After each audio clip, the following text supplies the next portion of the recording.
নমস্কার বন্ধুরা, আশা করি তোমরা ভালো আছো। থাম্বনেল দেখে তো তোমরা বুঝেই গেছো আজকে আমি কি বানাবো। তো দেখো, আমি প্রথমে ছোলার ডাল ভিজিয়ে নিয়েছি। এবার এই ছোলার ডালগুলোকে আমি মিক্সিতে পেস্ট করে নেব। আমি এখানে 200 গ্রামের মতো ছোলা নিয়েছি। দেখো, আমি ছোলার ডালটা পেস্ট করে নিয়েছি। এবার গ্যাস অন করে কড়াই বসিয়ে তার মধ্যে আমি ঘি দিয়ে দিচ্ছি। এখানে আমি 2 টেবিল স্পুন ঘি দিয়েছি। এইবার আমি এর মধ্যে পেস্ট করে রাখা ছোলার ডালগুলো এর মধ্যে দিয়ে দেব। বন্ধুরা, মাছ ছাড়া একদম রুই মাছের কালিয়ার মতন কিভাবে মাছের ঝোল রান্না করা যায় সেটাই আজকে আমি তোমাদের সঙ্গে শেয়ার করব। দেখো, আমি এই পেস্টের মধ্যে দিয়ে দিচ্ছি হলুদ গুঁড়ো আর নুন দিয়ে এটাকে ভালো করে নাড়িয়ে চাড়িয়ে একটি খুব সুন্দর একটা বেটার তৈরি করব।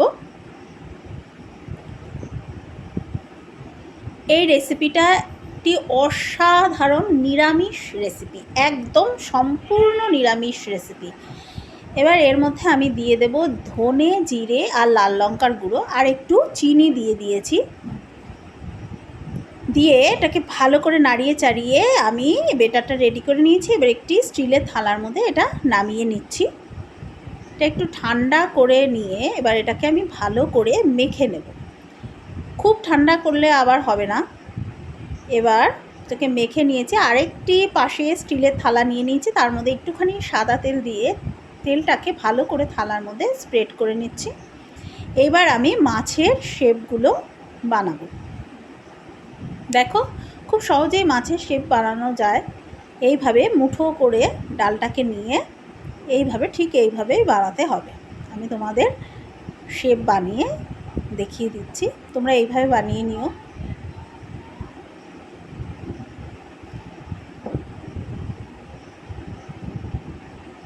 দেখো, একদম মনে হচ্ছে রুই মাছের পিস। এইভাবে আমি 6 পিস রুই মাছ বানিয়ে নিলাম।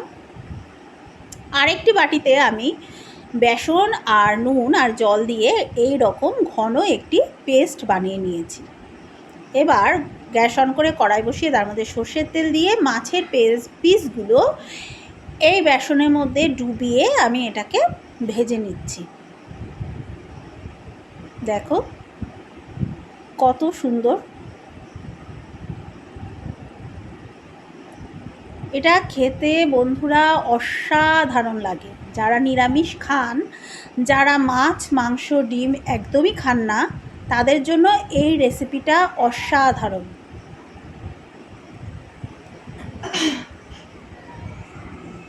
ঠিক এইভাবে লাল লাল করে বানিয়ে রাখা মাছগুলো ভেজে নিতে হবে। দেখুন, আমার মাছ ভাজা কমপ্লিট। এবার মাছ ভেজে রাখা তেলের মধ্যে আমি গোটা সাদা জিরে,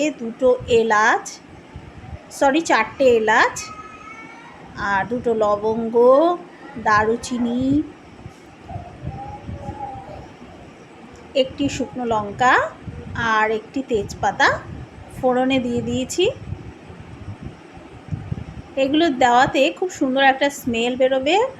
তরকারি দিয়ে দিলাম 1 টেবিল স্পুন আদা বাটা, দিয়েছি টমেটো পেস্ট। এখানে আমি একটি বড় টমেটোর অর্ধেকটা পেস্ট করে দিয়েছি। 1 টেবিল স্পুন কাঁচা লঙ্কা বাটা দিয়ে এগুলোকে ভালো করে একটুখানি কষিয়ে নিতে হবে। এর মধ্যে আমি পেঁয়াজ রসুন অ্যাড করব না, এটা সম্পূর্ণ একেবারে নিরামিষ রেসিপি।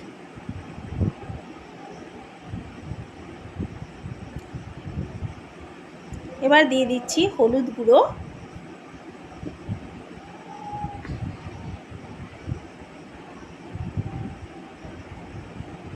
আমি যেভাবে দেখালাম ঠিক এইভাবে তরকারিটা তোমরা রান্না করে খেয়ে দেখো। খেতে তো অসাধারণ লাগবে, আর কেউ ভাবতেই পারবে না যে এটা মাছ নয়। এবার এর মধ্যে দিয়ে দিচ্ছি নুনটা তোমরা নিজেদের স্বাদ অনুযায়ী দেবে, যতটুকু খেতে পছন্দ করো। দেখো কত সুন্দরভাবে মশলাটা কষানো হয়ে যাচ্ছে।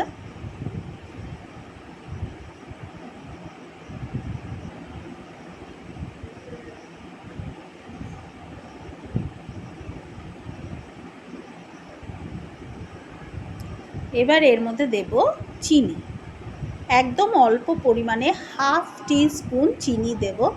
চিনি দেওয়াতে তরকারির কালারও আসবে দারুণ, আর তরকারির টেস্টও হবে খুব সুন্দর। এর মধ্যে দিয়ে দিলাম জল। আমি এখানে একটি বড় কাপের 1 কাপ জল দিয়েছি, কারণ তরকারিটা খুব ঝোলঝোল হবে না, একদম রুই মাছের কালিয়া যেরকম হয় মাখা মাখা, ঠিক সেই রকমই হবে। এবার যেই ঝোলটা ফুটে উঠেছে, আমি বানিয়ে ও ভেজে রাখা মাছের পিসগুলো এই ঝোলের মধ্যে দিয়ে দিচ্ছি। এইবার এর মধ্যে আমি ধনে আর জিরের গুঁড়ো ওপর থেকে ছড়িয়ে দেব।